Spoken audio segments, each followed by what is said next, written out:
Good morning, everybody. Welcome to another episode of Hawk Blogger Mornings. I am Brian Nemhauser. You can find me on Twitter, Instagram, and now TikTok at Hawk Blogger. Yes, I'm on TikTok just before they shut it down. Why not? Why not? Let's have some fun there.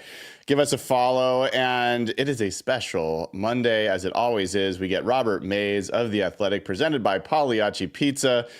And Robert, first of all, how was your holiday? It was really nice. It was really nice. It was nice to spend some time with my family. My niece is like 15 months old, and so she had her first real Christmas. So it was fun to see her react to presents and enjoy them. So really nice couple of days. How was yours? It was good. It was a little bit odd this year traveling to your town on Christmas Day, and I gotta say, I have not loved Chicago when I've been there in the past. I'll be totally honest. It didn't really capture my interest.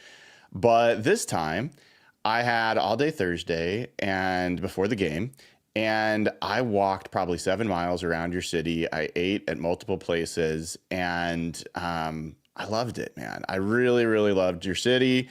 The architecture is just amazing, and the food obviously is amazing. The people were great. I even enjoyed Soldier Field, walked to Soldier Field. Was thinking about you and thinking about all the restaurants that you've put on there. And I'm like, man, I would think I'd put a list together too if I lived in this city. Great. Where did you go? Well, so it's not going to probably pass your test, but I'm sure it'll be fine. I looked at your list. Like first thing that like the best place I ate was actually a random deli called Zeitlin's Delicatessen. It is in the post office downtown in a food court. And the guy is like so excited about his deli, the bakery. They used to sell on the street. They moved to this and just about to move to an official storefront. Robert, it was the best bagel I've ever had. So they sell those at my farmer's market on Sundays. Zeitlin's? Zeitlin's has a stand at our farmer's market on Sundays in Logan Square. So I've had those bagels multiple times. Pretty good, right? Yeah, it's good. It's a good bagel, and there are not a lot of good bagels in Chicago. So that is one of the only kind of things we're missing. There are a lot of things in Chicago food that you would be surprised by. Like the Mexican food is very good here in a way people probably don't appreciate. Yeah. But the bagels, there are not that many good bagels to be found. So when you can grab one, you definitely hold on to it pretty tight. So I was gonna go to Pequod's. Is that right? I say it on your list. And then I was like, maybe I want a sandwich and not, pizza. I'm not a huge deep dish guy. And so I got this recommendation to go to Chicago Pizza and Oven Grinder in Lincoln. Yeah. And I got a meatball grinder, and it looked gorgeous. I mean, like just whatever. It wasn't great. I've never been there before. I think it's kind of hit or miss. I haven't heard a ton about it, but I know that it exists. I'm aware that there is a place called Chicago Pizza and Oven Grinder. Yeah, I think it's a little bit of a trap is my guess. So I think I fell into it, but it's okay. I really overall really enjoyed it. The game. We should talk a minute about the game. We have to talk a minute about the game. No more than a minute, but at least a minute.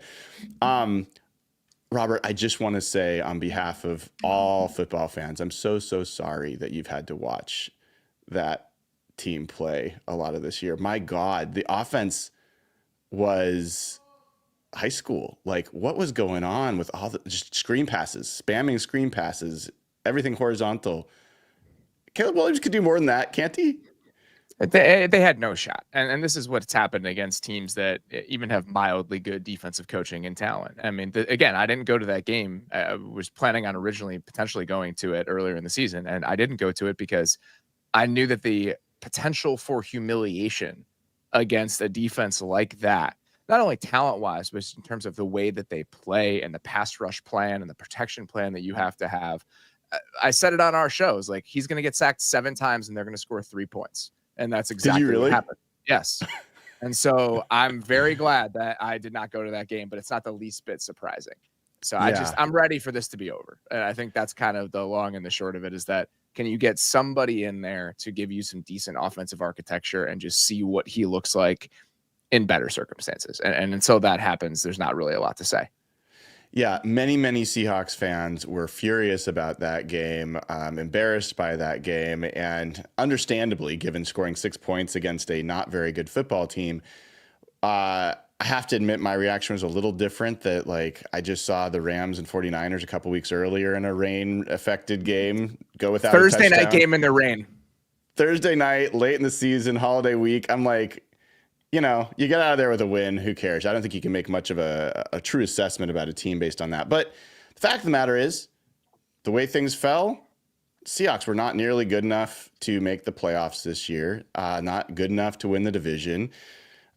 I'm curious, when you've been with us the whole season, what do you think the main reason is the Seahawks didn't make the playoffs this year? They have no foundation on offense. There's nowhere to build. There's nothing to build upon on offense. There's nothing that you can turn to.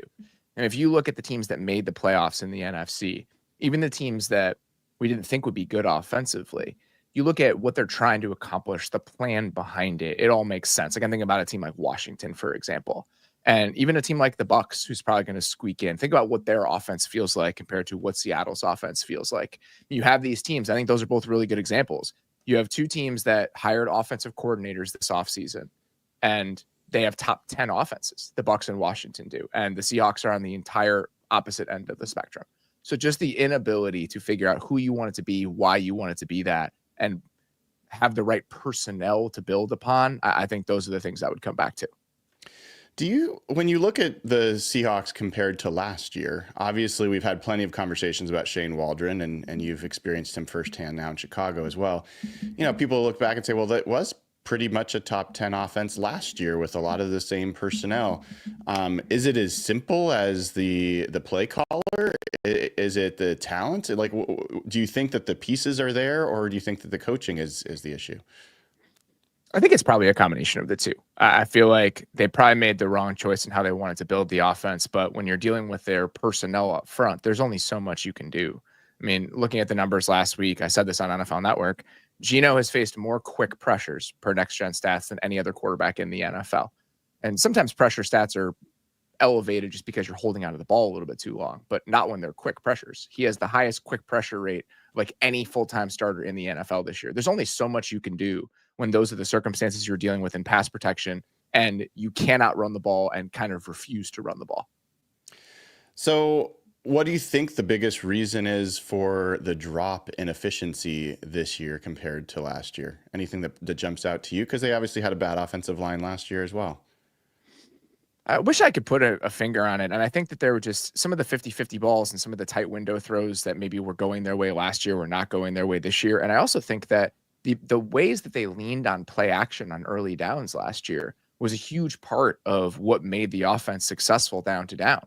And so completely going away from that and just asking your quarterback to sit back on there in the gun 45 times a game, it's just a losing proposition. Like there was just nowhere for them to turn. Even if the offense was imperfect last year, I still felt like there was some element of a plan. Like we want to be a team that uses early down play action. We want to protect our offensive line. I had some issues with what Shane Waldron did for a good chunk of last season, but I think the creative ways they tried to help their pass protection, especially in the first half of the season, that deserves commending. There really wasn't anything like that this year. Yeah, it also feels like a common thread between the two offenses was just a lack of easy button kind of aspects to it. And we talked about that with Shane Waldron. How many times on third down there was everyone running to the sticks? There was nobody as an outlet. There was no, how many times did we even see it last night in the great Sunday night football game between the Commanders and the Falcons, where they would run the coverage deep and then dump off over the middle and run for 6-7 yards to pick up a first down. It happens quite often, but not very often for the Seahawks. So, it's hard to kind of assess whether or not some of this is, are they building this offense around what Geno likes to do? Is he the common thread here? And perhaps if you have different offensive coordinators getting into the same situation, is it possible that he's part of the problem? I think to an extent, yes. And I think part of the reason that I love watching Geno is also part of the reason that the offense can feel a little bit frustrating. He's trying to make the hardest throws possible. And not hard for hard's sake, but the highest upside throws possible more often than not. And at times, that can lead to a certain level of volatility. So I think his play style contributes to what this feels like, but I still feel like you can do more things to make things a little bit easier for him and insulate him in a way that they just weren't doing at all this year. I mean, again, I think the only quarterback in the NFL that you can make a serious argument there is more on his plate when it comes to the offense. He is lifting a larger portion of the offense is maybe Joe Burrow, just in terms of how often they're in the gun, how little they use play action, how their inability to consistently run the ball on their terms. But it is a very, very short list. So even if Geno's play style and who he is as a player is going to contribute to this a little bit, I still feel like structurally there are things to be done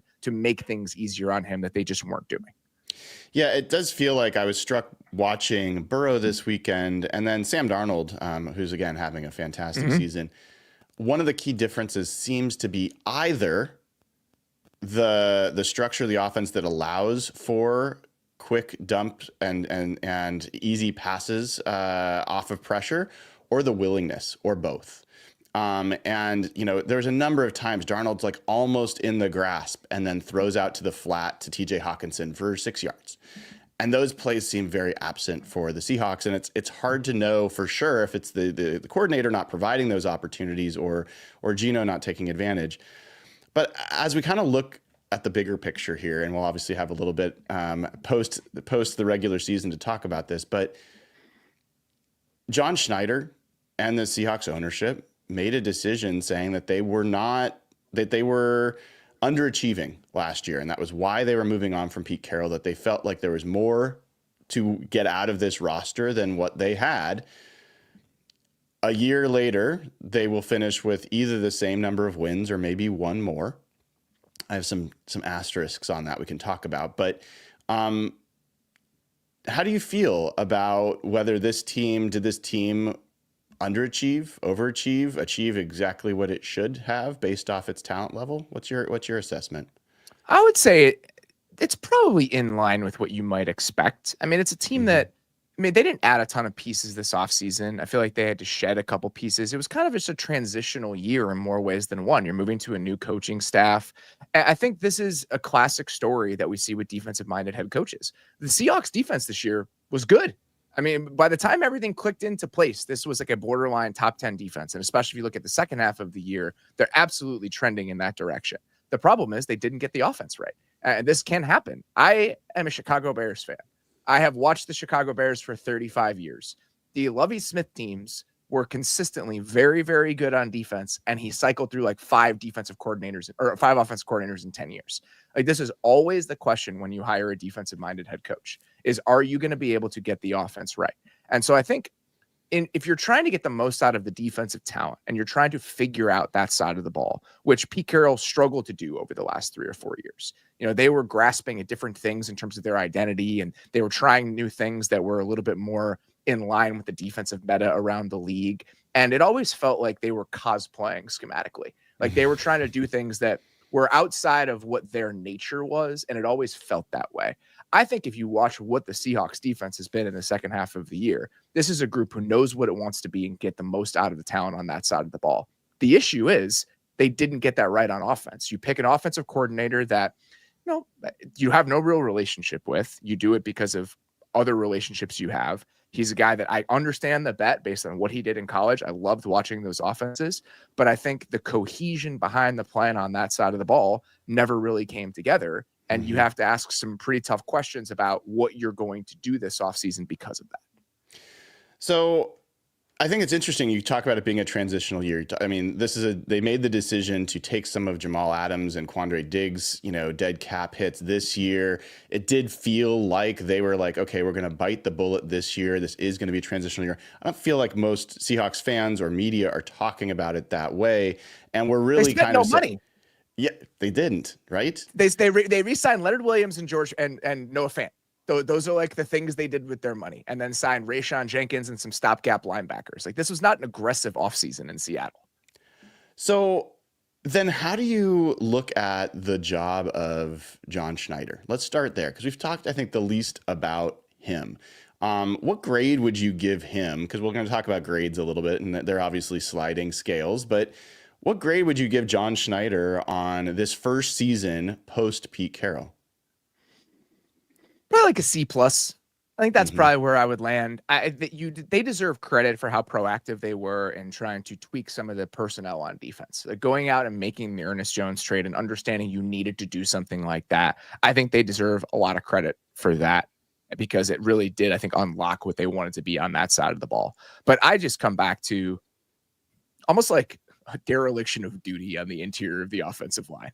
And I understand John's stance on this, and I guess I get it, but we've talked about this a little bit. If you look at the best offenses in the league, like these are all teams that have invested in the interior of their offensive lines because of the flexibility that it gives you. It just allows you to be whatever you need to be given the situation. If this is a game where we need to run the ball 30 times, we need to run the ball 30 times. If this is a game where we need to drop back and throw the ball 35 times, we can do that too. The Seahawks don't have that sort of option because the offensive line does not grant them that level of flexibility. And I think their unwillingness to really commit to that position group specifically has shown up and really showed up this year. And I mean, John has been public about his comments about this. Like there's no ambiguity about how he feels about how to build an offensive line. So it's not like, maybe the staff didn't think we needed to do that. No, like it's very out in the open how he wanted to build this thing. And I think that we have seen the shortcomings of that this year. With that in mind, I mean, the Seahawks are going to face a ton of free agent decisions, or I should say they're going to face a ton of extension decisions. Obviously, we know about Geno Smith. We know about DK Metcalf, but you've got the entire 2022 draft class entering their final year. That's Reek Woolen. That's Charles Cross. That's Kenneth Walker, on down the list. Kobe Bryant. Like there's a lot of guys entering that list. Other than Charles Cross, none of them are on the offensive line. So, you've got some guys on the free agent list. We'll probably spend a little bit more time on this on another episode, but, do you go aggressively after a James Daniels from Pittsburgh or one of these other guard options, meaning that from an opportunity cost perspective, that money's not going to be going to one of these other position groups? I think so. I think that you have to make a real concerted effort to make sure that you're dealing with better play on the interior of the offensive line next year. I don't think you can walk into next season and say, we'll do some Band-Aid moves here. We'll draft another guy in the 3rd round and maybe we'll sign another bargain basement guy like Laken Tomlinson and just see how this goes. I just don't understand how you can go into another year thinking that, because for the most part, even if there are extension decisions to be had, there aren't a lot of position groups, especially on the defense, where you're like, oh, we need to aggressively add pieces here this offseason. For the most part, everything is going to be in place. I think Josh Jobe has played pretty well for them. Like if you want to roll with that again and Woolen on the other side, you still have safeties on the roster. Like obviously we'll see what happens with Ernest Jones. That one I'm curious about, whether or not they want to commit to him as like a long-term piece of how this goes, because obviously I think that he's been really good for them. But other than that, there aren't a lot of immediate decisions to be made about who to retain for 2025 on the defensive side of the ball. So if I'm figuring out how I want to use those resources, I think you probably move on from Lockett. You probably move on from Jamon Jones. You figure out what needs to happen with DK and Geno in order to save a little bit of money in the short term. And if you can get to a place where you have $35-40 million in cap space, I think the first priority has to be doing something along the offensive line and even doubling down there and using some high-end draft capital on it as well. One of John Schneider's biggest moves this offseason was hiring his first coach, Mike Macdonald. And this is where a lot of the heat is right now is, did the Seahawks improve? Like, is Mike Macdonald any better than Pete Carroll? Should they have just stayed with the venerable Pete Carroll as head coach? One, before you get into a Mike Macdonald grade, which I'd love to hear from you, weigh in on that question in general. Do you think that there's evidence or reason why they should have stayed with Pete Carroll, or do you think it made sense, even where the Seahawks are now, to have moved on? I still think it made sense to move on. I still think it made sense where you got to a place where you're like, this is run out of road. We need to do something to make this feel a little bit different. And I think the results on the defensive side of the ball, even if the totality of the results are the same and the final record is the same, to me are enough to justify the move that you made, where it's like, we want somebody, if you have a defensive minded head coach and the defense is consistently performing below expectation based on what you have put into it, it's hard to justify continuing down that path. I think that has changed. right? Like the defense is not performing below expectations now. The defense was about what you would want it to be, especially in year one of a new system. So even if you land in the same the same spot record wise, I still feel like the choice is justified based on what the trajectory of things look like, specifically on defense now. Yeah. Would you be surprised to know that the Seahawks defense faced the second hardest schedule from a DVOA perspective this year? And not only that, but improved in almost every category you can measure by a defense. Not at all. You look, they played the NFC North and they played the NFC West.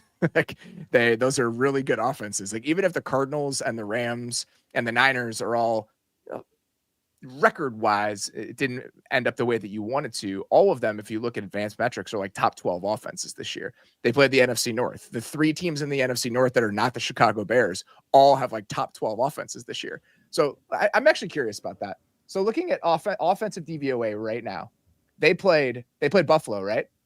Yes. So they played Buffalo, Detroit, Green Bay, the Rams, the Niners, Arizona, all of whom are top 11 offenses per DVOA. Yeah. So that's 6 of the top 11. The second hardest in the NFL this season. And so this is I'm teeing you up, too biased. I shouldn't have done that first. But let me just ask you, what's your grade for Mike Macdonald in his first season? I think B. I think because you can easily get behind the way that they played on defense, and I'm very excited to see what they can continue to do with this personnel moving forward. But this is the difference between being a head coach and being a coordinator. When you are the head coach, everything stops with you. If you did not make the right choice at your offensive coordinator spot and the offense lags behind, you can't just hand wave that away. Like this is part of the job. And if you don't get this right, then that falls on you. And what they do moving forward and how they try to get things in order on that side of the ball is ultimately going to be his biggest charge heading into next season. Do you think that, with knowing the reports from Brady Henderson of ESPN, that Mike Macdonald had to be convinced that Ryan Grubb was going to be able to be run-centric enough, given his propensity to pass in college, to hire him? Do you think that there's a potential here that this was a John Schneider influenced hire at OC late in the process of when there were OCs to even be chosen, and that Mike Macdonald has a much better idea of what he's going to want going into year 2? Yes. On both counts. Like, I think that it was a marriage of convenience, and that happens sometimes. You know, like Mike has only been in the league he's only 37 years old. He spent multiple years in college before he came into the NFL.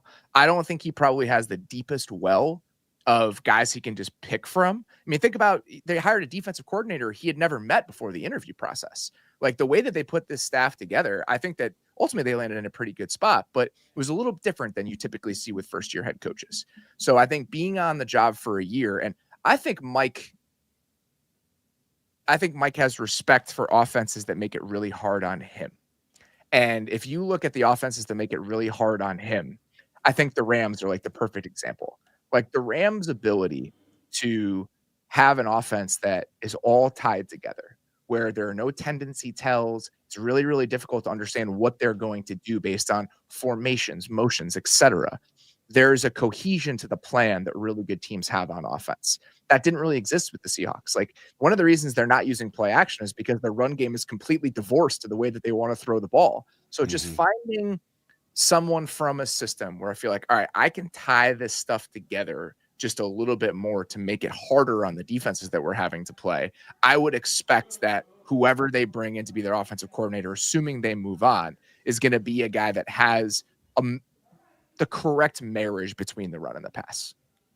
Do you think that what odds would you give that Ryan Grubb comes back for another season as OC?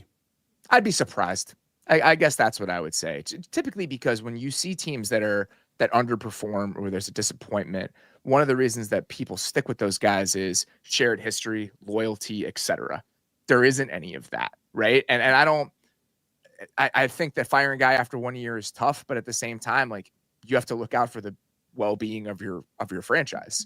And I just don't think there are enough impediments to them seeking out answers in a different place for him to be back. But I have no inside information on that. That's just kind of my general read on how I see this going.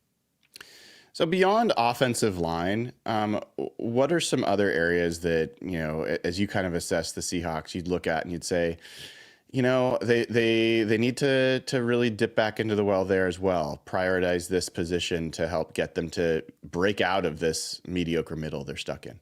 I would like to see them add like a blocking tight end as well. I think AJ Barner has been fine as like a kind of a do-it-all player in year one, but I think that making sure you have depth at that position and just a wider range of skill set at that position, I think that would go a long way with the run game. And, we'll see what they end up doing with that third receiver spot. If they do move on from Lockett, which I think that Tyler Lockett is still a useful player in the NFL, but at his age and price tag, I think it's going to be hard to justify unless you figure out something with the money. So how you end up building out the rest of that receiver room and ultimately what the decision about DK Metcalf is going to be maybe based on some of those moves that you make. I think that those are probably the two areas I would look. And, we'll see what they do at the other cornerback spot. I think Job has been fine, but if they want to go out and get a true number 2 corner, especially when you don't really know what Riq Woolen's future is going to be, I think that's also a spot where you could probably, see if you could throw another body at the problem. We're talking to Robert Mays of The Athletic, presented by Pagliacci Pizza each and every Monday during the season. And, it's interesting, the receiver position. If you look at the types of receivers the Seahawks have, you've got kind of the classic big body X in DK Metcalf, and you've got the slot kind of do-it-all receiver in JSN. But it does feel like they're missing a true quick, true speed threat opposite there that can actually get some yards after catch, create in space, make somebody miss, and also be someone that can stretch the field opposite of DK Metcalf. Those like a Zay Flowers type of receiver feels like the type that they would need. I'm curious if that's kind of what you have in mind, or are you just any receiver that they can find to complement those two? I think that would make sense. Like DK is somebody that, he'll take a slant to the house, but creating after the catch is not necessarily what he does best. And they kind of threw JSN in that role this year because they didn't have any other options. I mean, Tyler Lockett is like, it's been a joke for 10 years, like his inability to do anything after he catches the ball. So finding somebody that can be more of a creator with the ball in his hands and maybe more of like a slasher type overall, I think that makes sense given the players that they already have. It is kind of funny when Tyler Lockett, who I totally appreciate that he dives down and has been able to be a receiver in the league for a long time because of it. But when they start throw a screen pass to him, I just wonder what's going on in his head. Like, do I dive down behind the line of scrimmage or what do I do right now? So, it's time probably for Tyler he said he wants to play another year. I'm not sure I see that happening in Seattle, but we'll see. We'll see. So as we kind of turn our attention to the offseason, not the offseason, the playoffs, excuse me. NFC playoff picture is solidifying. I'm curious now, when you look at that playoff picture, who do you kind of like, outside of the obvious at the very tippy top with Detroit? Feels pretty wide open to me. Obviously, Detroit is still a wagon on offense. That's their injuries haven't really crept in there. David Montgomery is a nice player, but I think that they can survive without him on that side of the ball. But on defense, the Carlton Davis one really worries me because even when they were struggling with injuries up front, they still had that cohesion on the back end. Like you go back and you watch that Green Bay game from about 3, 4, 5 weeks ago. And the way that they can kind of play man coverage with like a hive mind back there was remarkable. But now you remove Carlton Davis and you put in a Kindle Vildor or somebody like that, and the calculus changes a little bit for what the Lions offense feels like. This, for most of the season, was a team that could win any way that they wanted to. Now it feels like their best path to winning a playoff game is like a 38-31 win of the likes that they just didn't need when their defense was playing really well. Kind of believe the Minnesota thing now. Like what they did yesterday was extremely impressive. They beat up a very good Packers team. And I think that we threw out this number on our show. The first half of the season, Sam Darnold was a bottom 5 quarterback in any sort of efficiency metrics you look at when pressured. Since week 10, the only full-time starters who have been better on like an EPA per dropback or success rate basis when pressured than Sam Darnold are Lamar Jackson and Josh Allen. That's it. And so you feel the difference between what this offense is now and what this offense was in the first half of the year. And the defense is more flexible to me than it seemed for stretches of this season. Going back to last year, they were this team that played a lot of soft zone just because they wanted to hide the corners a little bit. Their ability to kind of shift into this man-centric world when they want to, which we've seen a few times over the last month or so. They did it against Arizona. They played a decent amount of man against the Seahawks, and then they played a ton of it against the Packers last week or yesterday. That's really impressive to me. So I think their flexibility bodes well. Philly, I still have questions about the passing game. I still have questions about the ceiling of it, but they have so much talent that I think they absolutely could get hot and do this. So it's a cop-out answer, but I don't see a team that's walking into this as a definitive favorite in this conference. It all feels very, very wide open, and that's really fun. I'm excited to watch how this unfolds. As a Seahawks fan, it was confusing to watch that Vikings-Packers game yesterday. The Packers looked like a titan coming into Seattle. And quite honestly, the Seahawks outplayed the Vikings for most of the game in Seattle. And they lost both of them, so that's that. But I'm curious. We've talked about this before. I know that you have respect for the top end of what the Rams can do offensively. I continue to see a team that is really flawed offensively, especially. I'm curious, I see the Packers as the team that so many people are saying the Rams are, which is the team you don't want to face in the playoffs, because I think that they can beat any team in the playoffs. But obviously they have not proven they are the best of the teams in the NFC. What are the comparisons between the Rams and the Packers, you think, in terms of quality of team? I think that the Packers are much more explosive than the Rams are. And so I think that's what makes them feel a little bit dangerous.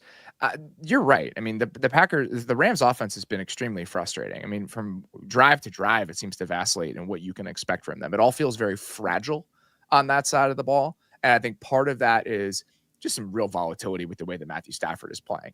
I mean, there are drives where he looks like the best quarterback in the league, and then there are drives where everything seems to short circuit. And so it's not even a game-to-game thing. He looks like three different quarterbacks over the course of an individual game at this point.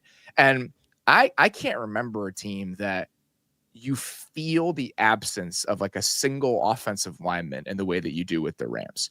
And sometimes that's a product of the quality of player you're putting out there. But with them, it just doesn't seem to matter. It seems like if anybody's missing a game, you feel that. I mean, yesterday, Joe Manopuam had 3 holding penalties, and it was a huge deterrent to the way that they were playing on offense. So I just think that at their best, they're still terrifying, but we're seeing their best for long stretches less and less right now. Yeah, it's fascinating to me. I think most people would be surprised to know that the Rams are averaging less points per game than the Seahawks, less yards per game than the Seahawks, the same yards per play as the Seahawks. I don't sense any of that general skepticism about the Rams that is rightfully there about the Seahawks. So I continue to be confused about the Rams hype, but I listen because I love being wrong, because I learn when I'm wrong. And we'll see. We'll see when we get in the playoffs. I don't know that the Rams belong there any more than the Seahawks would have, but they've certainly earned it relative to what they've done in the last half of the season, winning games that they absolutely could have and possibly should have lost. So interested to see that. All right, last thing for you, Robert, before I let you go. What's the matchup that you're maybe hoping to see in this first round? What's the team maybe that you're looking forward to seeing in the playoffs the most? Either side, AFC, NFC. Which teams are you kind of excited to see in the postseason and see what they look like? I mean, I cannot wait to see how the AFC playoffs unfold. The idea that we could get it's essentially lining up this way. The idea that we could get a Lamar Josh Allen divisional round game followed by either a Lamar Mahomes or Josh Allen Mahomes AFC championship game. You can't ask for anything more than that. I mean, with the way that those guys have played this year, that is setting up to be a really, really fun stretch. And in the NFC, got a lot of really fun teams. I mean, in the AFC South, I'm done with the Texans. I have no interest in ever watching the 2024 Texans ever again for the rest of my life. I do not feel that way about the Bucs if they get in. The Bucs offense has been one of the most fun units in the NFL to watch this year. I think that reasonable skepticism about giving a guy a head coaching job after 1 year as a coordinator, Liam Cohen deserves it. Like, if you're going to give it to one guy based on what he did as a coordinator specifically, I think he's done as good a job as anybody this year, truly. Like, if we're handing out like assistant coaches of the year, he is on the short list. And so watching that offense in the playoffs, I'd be excited to do that. So there really isn't anybody in the NFC where I'm like, get this out of here. Like, I have no interest in this. For the most part, any of the matchups you could get on that side, I'd be willing to watch those. Awesome stuff. Even with the Seahawks not in there, I think there's a lot of fun games to watch. I'm actually looking forward to seeing the Commanders get their chance in the playoffs, see where they go. There's a lot of fun teams to look at and watch. So, Robert, anything coming up on The Athletic that people should be on the lookout for? We're back on our regularly scheduled programming. So we've got our recap show from week 17 is up right now. We're going to be doing our midweek show this week is awards, the season-long awards, which isn't ideal to do before week 18, but this is the best time to do it. So this is when we're going to do it. And then we'll have our week 18 preview, which will essentially be a Vikings-Lions preview and then talking about like 2 more games because there aren't that many games in week 18 that actually matter. That is true. And unfortunately, one of the games that won't matter is the Seahawks against the Rams. We'll see what comes up there. Robert, thank you so much. And thanks to Pagliacci Pizza for bringing you to us each and every week. Hope you have a great rest of your day. You too. Talk to you soon. All right. That was Robert Mays of The Athletic. Good reminder to head on over to Pagliacci Pizza and get some pizza. It's a Pizza Monday for sure. And go over to, click the link in the description, hello.pagliacci.com/hawk-blogger. Get access to all the best deals on Pagliacci Pizza. You won't regret it. I certainly am on that list, and we take advantage each and every week pretty much, which explains why I have probably gained all the weight that I lost in the offseason and need to get back on track this year. So good stuff from Robert there. Interesting. I was on with Aaron Levine of Fox 13 Seattle last night on Seattle Sports Live, and he asked me to grade John Schneider and Mike Macdonald.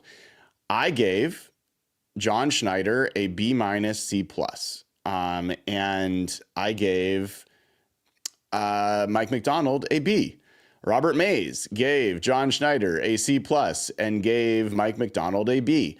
So I think he and I seem to see things relatively similarly. I have no problems with a C+ for John Schneider. I think the reason I argued to lean a little towards a B- is because I credit him for the Mike Macdonald hire. I think that was a really big get. I think the Seahawks could be significantly worse off if they had hired a Mike Kafka or a Patrick Graham or some of the other guys, even Bobby Slowick. I mean, some of the guys that they could have hired for that job, I think that Seahawks could be in far worse shape right now than they are. And I've seen the articles come out. Michael Sean Dugar published something in The Athletic today. Matt Calkins in Seattle Times, like a lot of folks very skeptical and critical of this first year for Mike Macdonald. I have to say, I don't see it that way. And I'm going to write a little bit about why I've been looking at this.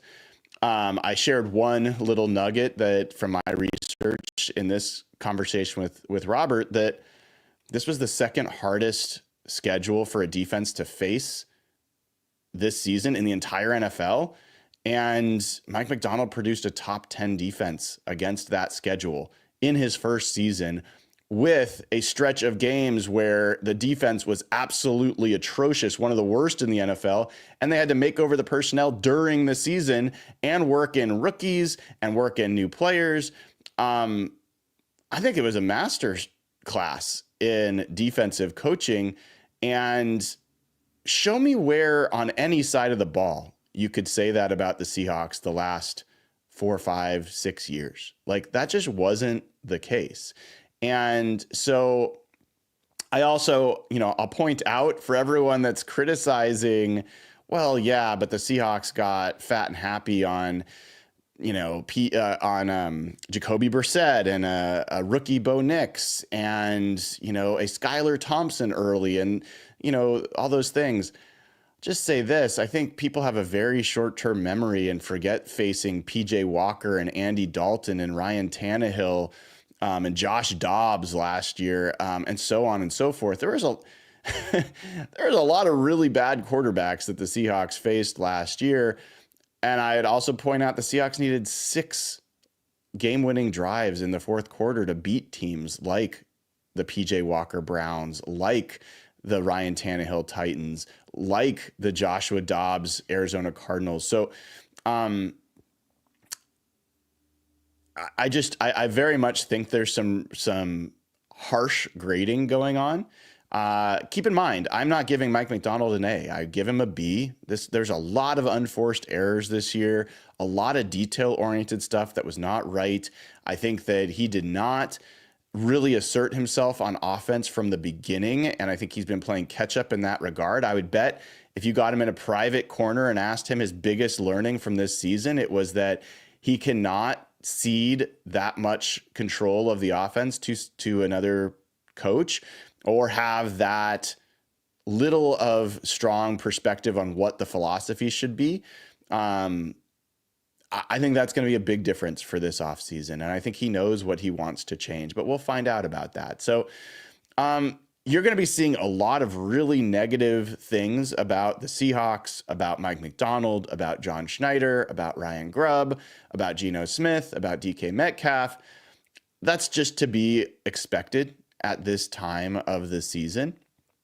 And when you have these kind of results, and to some extent, I think it's a good thing. If people were satisfied with, missing the playoffs or barely making the playoffs, then that would be a Mariners ownership kind of dream. Like, that's not the fan base that we want. We want to be competing for championships. We want to break out of the middle class of the NFL. And I think the fact of the matter is expectations have so much to do with this. If you expected a first-year head coach to come in here and the first time he was ever a head coach, turn them into a Super Bowl contender or an NFC championship contender, then you're really disappointed. If you are somebody who thought that Pete Carroll was mishandled and mistreated, and that you're just mad that they kicked him out, and you want to prove that you're no better without him than you were with him, and you should have stayed with them, then you're looking at this and saying, see, same amount of wins, no better. And you're looking for reasons to prove that prior perspective. I think if you look at this objectively, and Robert Mays is as objective as you're going to get on this as he looks at across the entire NFL. He has no prior relationships with John Schneider or Pete Carroll or Mike Macdonald. And he looks at it pretty dispassionately, and he sees it, I think, pretty much exactly the same way I do, which is, okay, you've got a defensive head coach. He came in and created a top 10 defense in his first year. That is significantly different than the last defensive head coach you had, who hadn't produced a top 10 defense since 2016. Okay, that's a fine start. It's not great. It's not something you should be like jumping up and down celebrating, but it's a pretty solid start. It's a pretty solid start. And I think some of the other differences I just would point out, the Seahawks faced the AFC, what was it? The AFC North last year. This was like Cleveland and Tennessee, and I'm looking back at this now. Cleveland and Tennessee and the Pittsburgh and Cincinnati, Carolina. I mean, they faced a pretty easy divisional set of opponents, the NFC East as well, with the Cowboys and the Giants and what became a very weak Eagles team at the right time. If they had faced them earlier, it was different. By the time the Seahawks faced the Eagles last year, they had lost 2 straight. They had been absolutely falling apart on defense. They had given up, they'd given up 500, 450, 400 yards of offense, 34, 42, 33 points. It's a very different Eagles team at that point. Versus this year, you're talking about a Seahawks team that faced the toughest division maybe in the history of the NFL. If you look at what Mike Sando's research has shown, that NFC North with the Lions and the Vikings and the Packers, an extremely good division. And so I just don't know that this is the apples to apples comparison. And that's where I'm going to try to shine a little bit of light to give a little bit more of an objective, like, let's really talk about where things are similar or different between the 2 years. I think it's very clear cut from what my research has shown that the Seahawks should feel optimistic about the change that they made.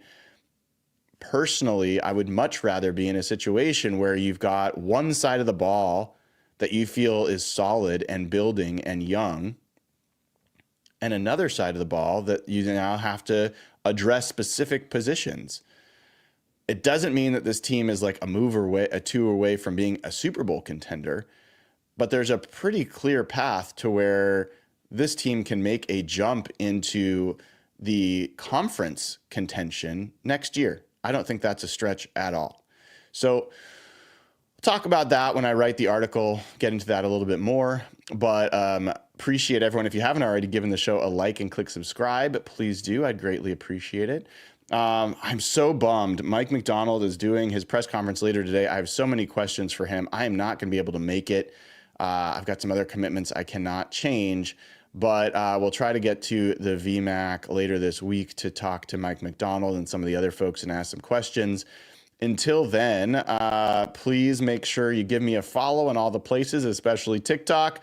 If you haven't already, we are just a few days away from me making the decision about who's going to get this Seahawks themed pair of boots. So you know you want them. They're amazing. They're cool. You'll be the only ones to have them. And all you got to do is buy a pair of boots using code HawkBlogger over at JK Boots. Gets you 10% off. Use some of that, holiday money you got. Treat yourself to the best pair of boots you're going to own. This is a Washington owned and operated, in Spokane, family owned boot maker. They've got 300,000 subscribers on YouTube. People just want to watch how they work leather because they're such experts in what they do. And not only that, but we've already given away 3 pairs of boots to the Wildland Firefighters Foundation to help our wildland forest firefighters keep the Northwest forests safe and the Northwest beautiful, as we all know and love. So head on over to jkboots.com, use code HawkBlogger. All right, everybody, thank you so much. I do see there's a super chat. Let me put this up here. Michael Mathis says, if it's any consolation, at least it was the Commanders who took us out. With how yesterday went, it could have been the Niners tonight.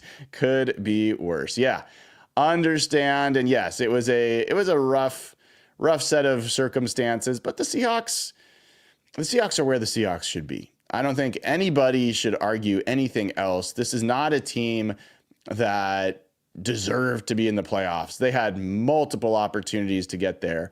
When I've tweeted what I've shared and what I shared even yesterday on the show about all the odd things, like the bad luck things that happened to contribute, that's because I think it's kind of remarkable. Not because I think that means the Seahawks were wronged in some way. I think it is true that any number of individual oddities could be different and the Seahawks would be a playoff team. That does not change the quality of the Seahawks as a team. If Trey Brown does not line up off sides and the Seahawks beat the Vikings, that does not mean the Seahawks are a better team. If the refs had not called a face mask on Byron Murphy and they had called a face mask on the Rams against the same Vikings team, that would not make the Rams worse or the Seahawks better. If Jason Myers hadn't missed an extra point against the Rams, if the Cardinals kicker had not had an extra point blocked, if Kyler Murray hadn't thrown a ball so fast that it went off the face mask of his tight end for what would have been a touchdown to win the game, that would not have made the Seahawks team better.